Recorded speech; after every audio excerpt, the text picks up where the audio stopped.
Hello and welcome to Everyday Tarot, your daily dive into the divine wisdom of the tarot. I'm your host, Camille A. Saunders, healer, tarot enthusiast, and professional witch, and today I'm answering the question, how do I explain tarot to other people? Whether you're a seasoned tarot reader or just starting to explore, this podcast offers daily insights, intuitive messages, and practical advice drawn from the cards. Each episode is designed to help you connect with your inner wisdom, find clarity in your decisions, and tap into the energy of the universe. Tune in every day, Monday through Friday, for fresh perspectives and empowering guidance from the tarot as interpreted by me. If you love the show, the best way to support it for free is by listening daily, leaving a review, and subscribing or following in your favorite podcast app. I'm going to be offering a 12-week Tarot for Transformation live course starting at the end of September. We'll be deep diving into the first 12 of the major arcana cards all together as we embody archetypes and learn about how to transform ourselves through the tarot.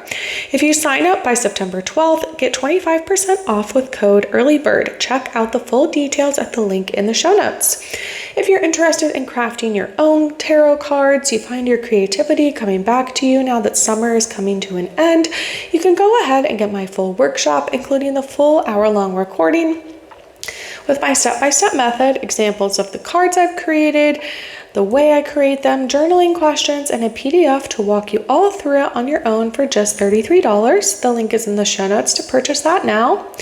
I just updated my Patreon benefits to be bigger and better than ever, so if you want an individual card pulled for you once a month live on the podcast, join the Everyday Tarot Patreon family at the Lovers level. If you'd like to support the podcast even further, you can get a one-time individual 5-card reading in addition to all the other benefits if you join the Witch Bitch level on the Patreon. I recently went on and did a collective tarot reading for the new moon in Virgo on August 21st, 2025. So if you want to catch the replay of that and see, this is where I would be pulling individual cards for my patrons. So if you're interested in seeing what that is all about, check out that replay now. If you're local to the Pacific Northwest or Greater Puget Sound area, you can check out my Let's Talk Tarot meetup group. Come chat with other tarot enthusiasts, bring your favorite decks, and play with tarot and oracle decks all together. If you're interested in celebrating the full moon, I'm holding full moon women's circles for the rest of 2025. Join my colleague Izzy and I under the glow of the full moon for an evening of connection, reflection, and ritual. This gathering is a space for all women. We will be meeting at Thresholds Collective in Tacoma the first Sunday of the month to welcome in the full moon together. So the upcoming dates are October 5th, November 2nd, and December 7th. We just had one for me as I'm recording this yesterday on August 7th, as we welcomed in the full moon in Pisces, having an eclipse coming in. And we had a lovely time yesterday hanging out with folks and doing some ritual, connection, and reflection all together. We do meditation, we talk astrology of the full moon, and this time we talked about the eclipse. We went and I did a collective tarot reading, and then we all pulled cards together and shared and journaled. And then we did a sort of guided meditation or visualization and a meditative practice and some restorative yoga poses, and then ended with a releasing ritual by writing things down and burning them in my tiny mini cauldron outside to release things for the full moon. And so if that sounds fun to you, and if you're local to our area, check out the link in the show notes to join our full moon women's circles. We have all of the events posted for the rest of 2025, so go ahead and sign up for those now. If you're interested in my free PDF with the 2025 5-card tarot spread I created just for you at the beginning of this year, you can get that by joining my newsletter list. My weekly newsletter always has the most up-to-date information on upcoming events, presentations, musings, and more. And if you don't already know, I'm a sex and relationships therapist and coach, seeing clients virtually all over from my home office.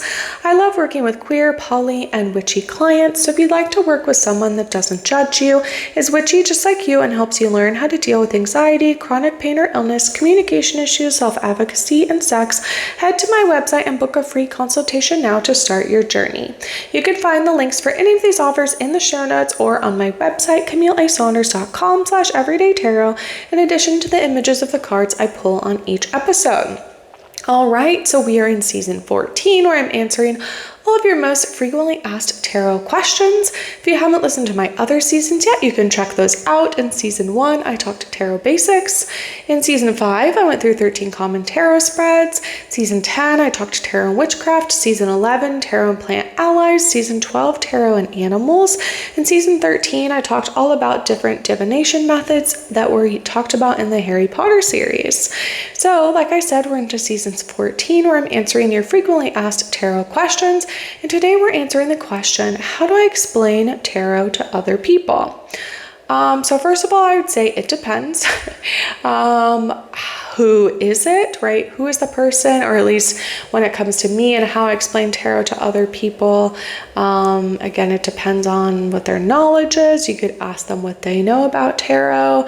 Some people come from a religious angle of being like, it's witchcraft, or it's communing with the devil, or I've heard those things before. I've heard people sort of say like, oh, it's future fortune telling, and things like that. Some people are curious. Maybe they have heard about tarot in like a witchcraft or pagan sense, and they want to know like, what do you like about tarot, right? Maybe they're asking like, why do you do tarot? How is it helpful to you? And some, I've had also people at my tarot crafting events, or like when I'm at like an event, like a local pride event for me, where I had a booth with my tarot stuff, my podcast, and was just talking tarot in general. There's a lot of people that are kind of like tarot curious. So I would ask people like, you know, do you have a deck? What do you know about tarot? Are you tarot curious? So maybe they've heard about it, and again, that's why they're asking.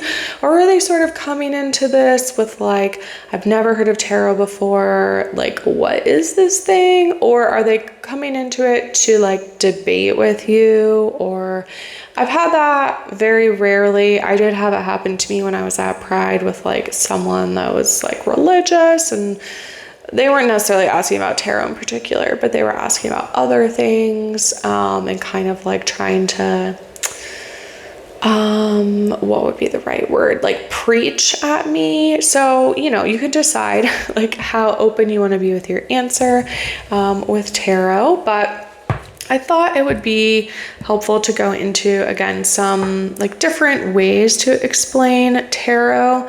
I liked in the Fearless Tarot book by Elliot Adam, How to Give a Positive Reading in Any Situation. They talk about, and I talk about this in my Tarot and Pop Culture season, which is season 4. So in popular culture, tarot is often presented as scary, like in movies, soap operas, TV shows.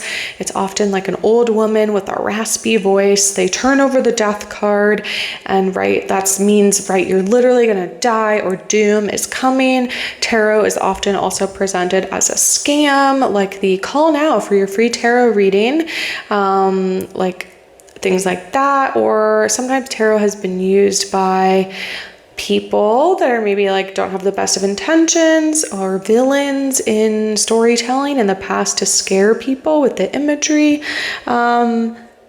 And right, if we really think about that, it's like, yeah, people who are afraid are easy to control.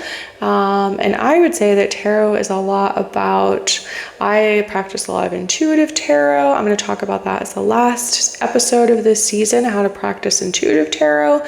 But it is a way actually to sort of perhaps commune with the divine or the universe or gods or goddesses, or however you conceptualize it, and actually have this like way to do that on your own without having to have a priest or a religious organization or dogma tell you how to interpret things. So right, when you think about it, the actual cards and their imagery aren't usually the problem, but right, when we look at the symbols through the lens of fear, that is where sort of the problems start to show up. So right, again, we could all look at the same cards, or when I did my, again, Tarot and Pop Culture season, I examined all the cards in different movies and shows. We talked about White Lotus, this, and Dune, and Harry Potter I talked about twice, and what else? But yeah, I tried to have a range of, I think I talked about Sabrina, the Chilling Adventures of Sabrina TV show, and other places as well. I think in Killing Eve, there's an episode with tarot. But anyway, lots of pop culture places where when I would look at the cards, right, or when the tarot reader in the story is reading the cards, like they are not the ones necessarily interpreting it as doom and gloom, but the characters are maybe doing so, or again, the audience is led to believe or think that way about tarot. So a lot of people's initial, again, they don't know much about tarot. They've seen it in pop culture. They know that maybe you're kind of witchy or woo-woo or pagan or whatever it is. And maybe they want to know more, which is why they're asking. So, right, tarot symbols can uproot and highlight sometimes where our problems originate from. Like, I definitely think tarot, right, when in our ceremony yesterday, we were talking about, the tarot cards seem to know what we need to hear, even when like we're not ready, we don't want to hear that, or, the phrase of like being read to filth by the tarot cards, right? It's sort of saying like, ooh, they're willing to share messages that we are sometimes bristle at or don't want to hear. It's not like easy advice. That is a lot of where the fear comes from, and also just that like, yeah, it can be hard to have this sort of reflected back to you about maybe like your strengths and weaknesses. So I think, right, if tarot is utilized to its full potential, it can be very healing and transformative. That's why I'm doing my Tarot for Transformation course, kicking off at the end of September, because I really want to talk more about using tarot for transformation, like self-actualization, growth, learning about yourself, doing shadow work and different things like that. But a lot of the time, right, in interpreting tarot, that is where like maybe the problems or challenges come up with our perspective.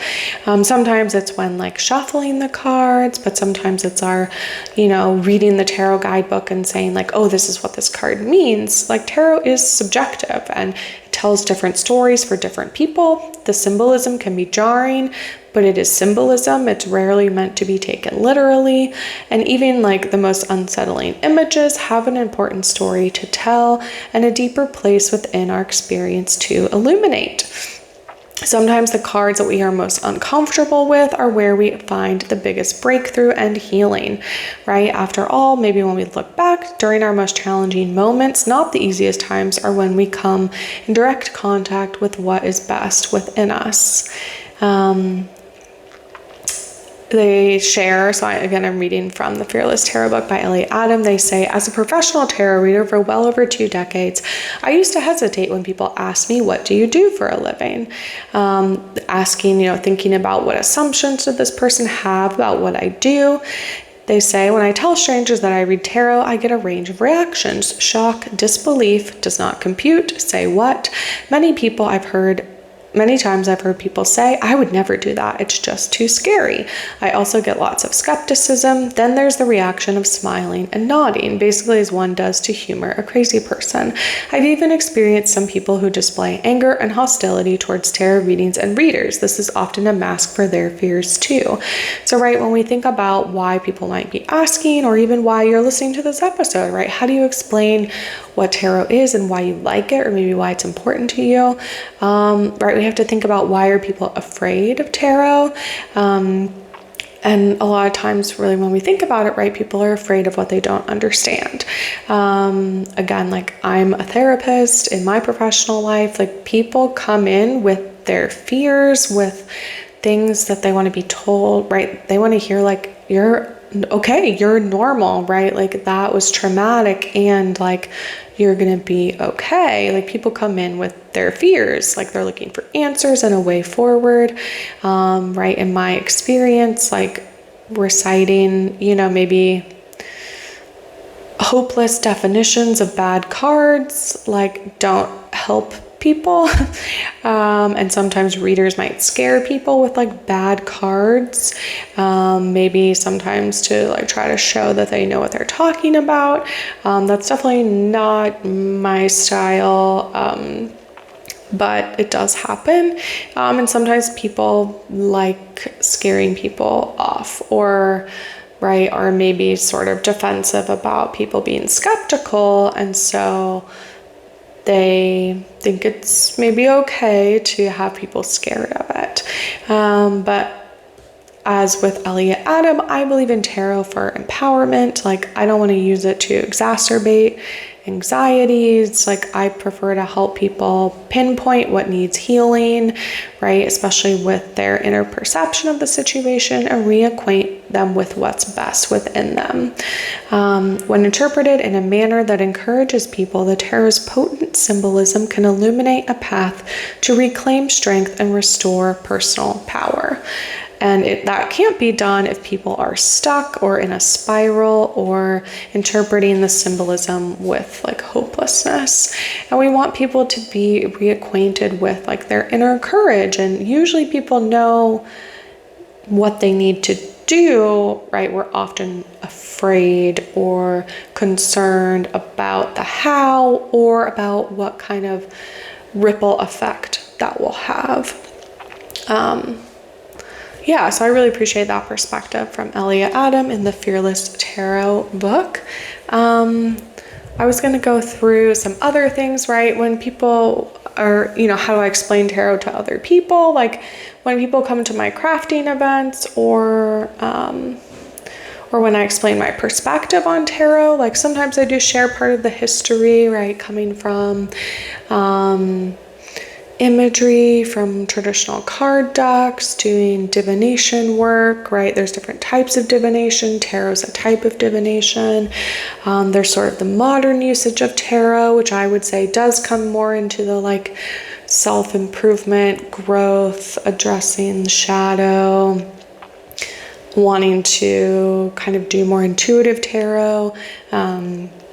Right? We can even just talk about the imagery, right? Like it's a way to have visual representation of things we might feel or think as a person. There are archetypes, right? Which again, like I'll be diving into in the Tarot for Transformation. Or if you listen to my Major Arcana seasons 2 and 3, I go through all the Major Arcana cards, right? And we get that like these cards, these people depicted are archetypes. They are, right, in a lot of way that gods and goddesses are, or deities. Like they embody certain strengths and weaknesses, and sometimes that can be a helpful way to view ourselves or how we relate to other people. I also think there's this aspect of that doesn't always get talked about, of like tarot being very connected to, I would say, like the divine feminine. Like most tarot readers, I would say, especially professionally, are women or genderqueer folks, or just a lot of queerness in general. There's a lot of, psychic folks, or people that are very empathic or very connected to others, very connected to the collective. There's more of the like medium types. But I do think tarot, because it is this like visual art form, and it does lean a lot more on imagery than it does on words, right? Again, you have your tarot deck guidebook often, and a lot of the times people will, especially when learning tarot or new to it, will want the answers, right? They will want, I want the book that tells me how to memorize. And when I think about archetypes, I'm like, that is a very masculine way to think about learning.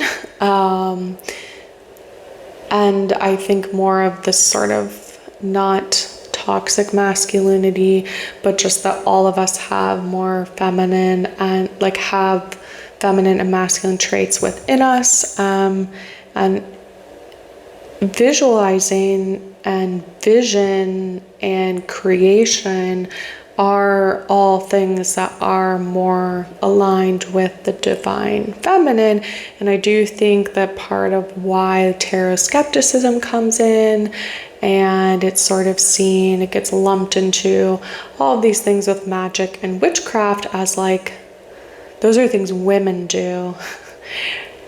And that therefore we should be skeptical of them, or that they're in contrast to hard science or other things that are traditionally upheld by the patriarchy and toxic masculinity. And so I guess it felt important to also like talk about that aspect of it. Again, you get to decide what kinds of these things that you share with people, but this is why I say it depends. Like, are you, again, like trying to get people to understand why you do tarot? Is this like someone that knows nothing about it and you want to explain? Are you a tarot reader and you want to share with people what your profession is? I think also as someone that has always really appreciated different kinds of art, like I love that having tarot means that I get to have, like 78 beautiful pieces of art in one card deck. Like you get to really, like, when one or multiple people work on the artwork and descriptions for a tarot deck, that is like quite the labor of love, right? Sometimes it might feel like a literal labor, and that you get to, plan for it. You have the conception of it, you have the creation of it, the forming of it, then you get to birth it out into the world, and it gets to go to other people and they get to have their own journeys, right? That is also just like how a lot of art works, but being able to appreciate an artist or support them by buying their tarot decks is very cool. It's part of why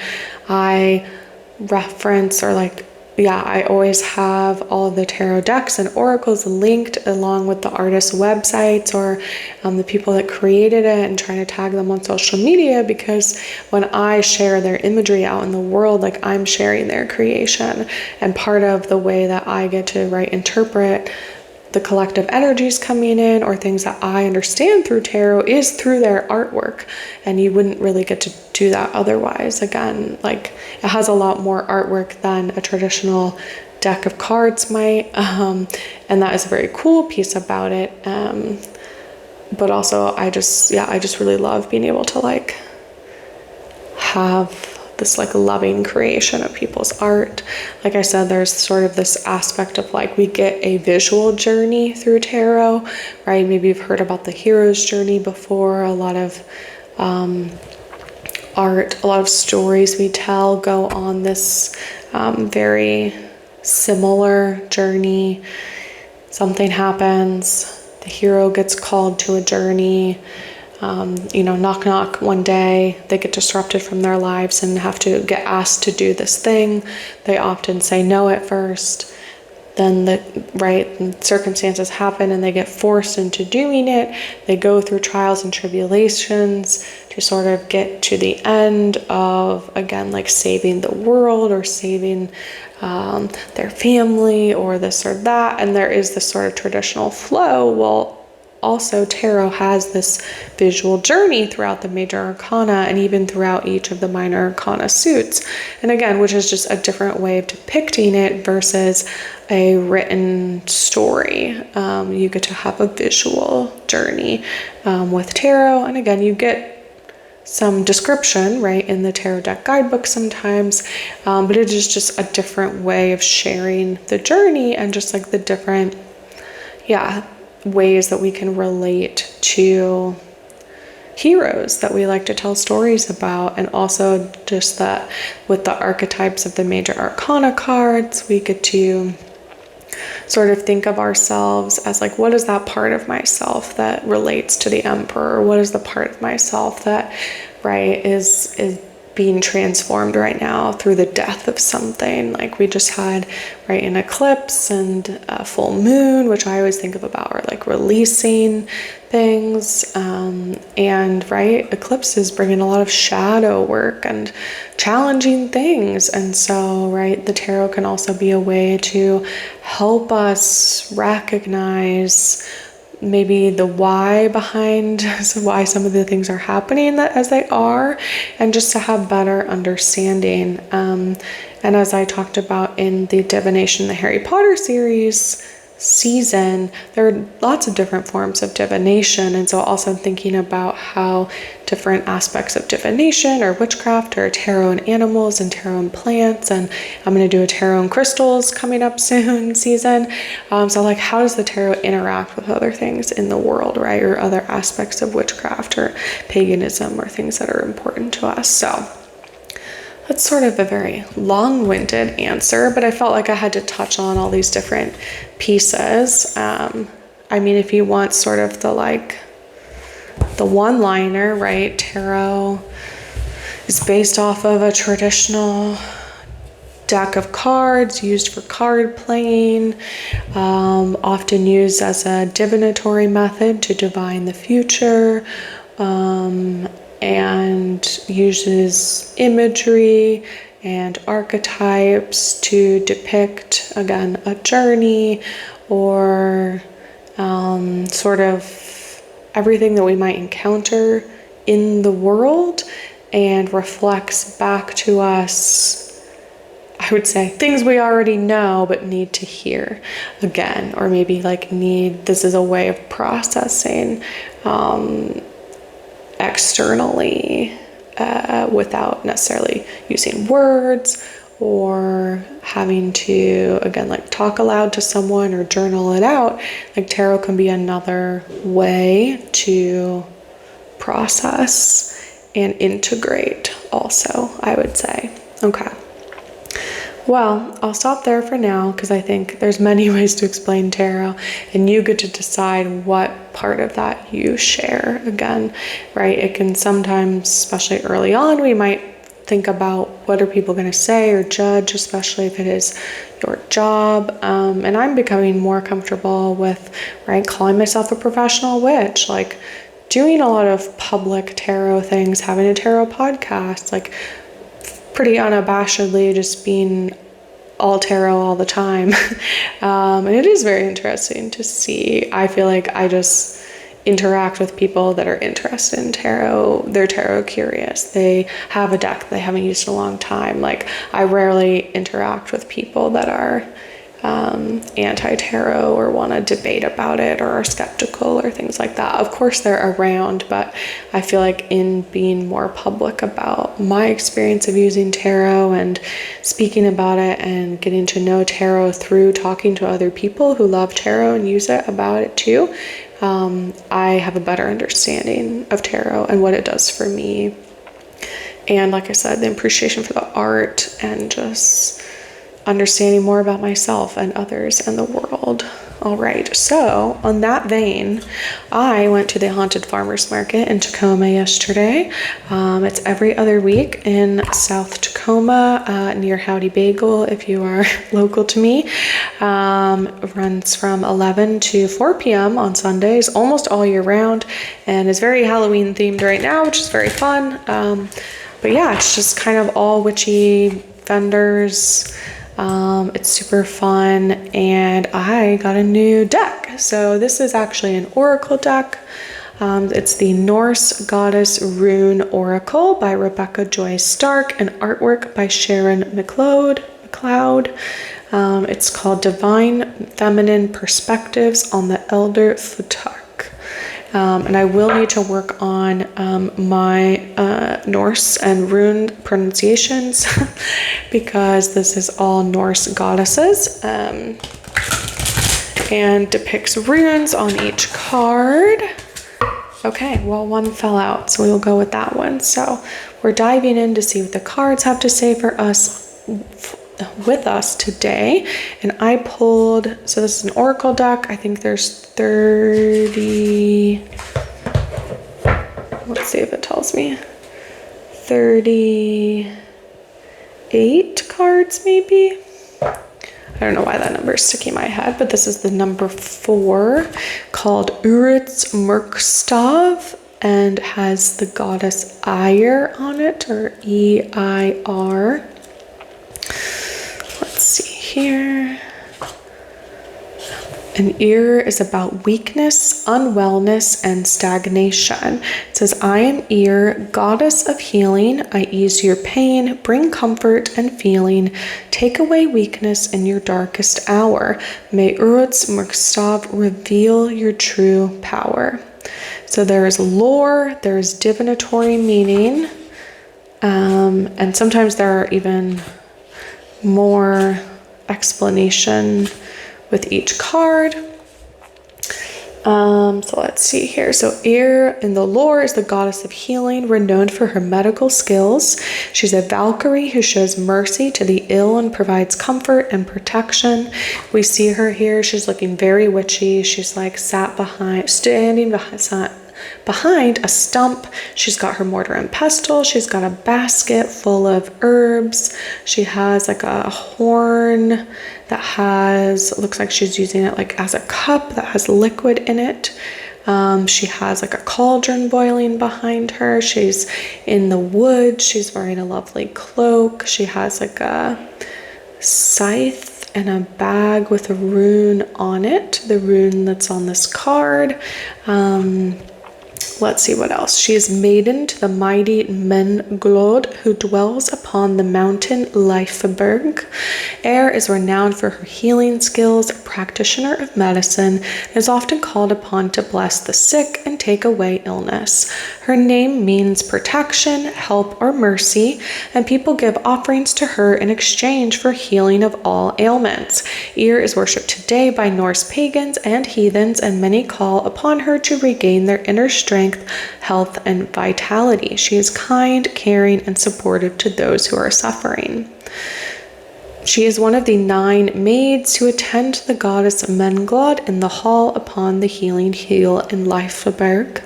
Women who have long been ill may seek healing from the women on the hill. No others are permitted to enter. The gate is guarded by a giant Fjolsvor, who explains to the hero Svitdarg that joy and healing awaits within for all women who are sick and sore. Eir represents healing, encouraging us to prioritize our own wellness and reach out to those who can aid us. She's the personification of the physician, the healer, the one with higher wisdom required to overcome illness and disease. Here she stands with her tools to create healing medicine that is available for those who seek it.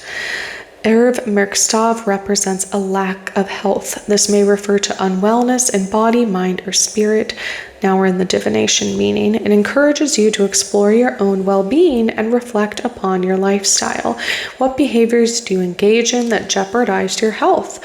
Are you prioritizing your health or neglecting to care for yourself in a way that brings wellness? Find a source of healthy nourishment for your body, mind, and spirit to ensure that you regain your vitality. Perhaps now is the time to call upon the expertise of a healer or medical professional to help regain optimal health. In the same way, you may be called to support others as they embark on their wellness journey. Reflect on this position. Are you in need of healing or are you the healer?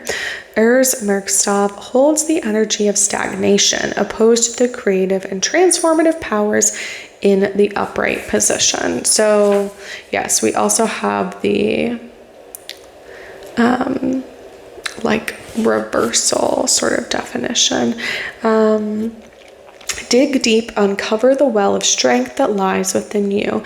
You have immeasurable power that can be tapped into in order to forge ahead and keep fighting.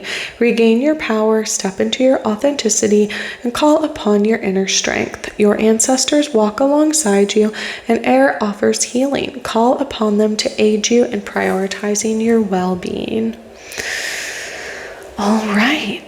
Well, thanks for joining me today on Everyday Tarot. If you want to join me on the journey of using the tarot for transformation, the link is in the show notes to get more information. Like I said, we'll be working together for 12 weeks of calls and journaling to discover what happens when we want to transform our lives through the tarot. Links for the tarot decks I talk about will always be in the show notes and on my website if you'd like to look at them or purchase them. And thanks for joining me today. Just as a reminder, the podcast comes out daily, Monday through Friday for all of 2025. You can email me, me@CamilleASaunders.com with your thoughts, questions, and more. All right, see you soon. Bye-bye.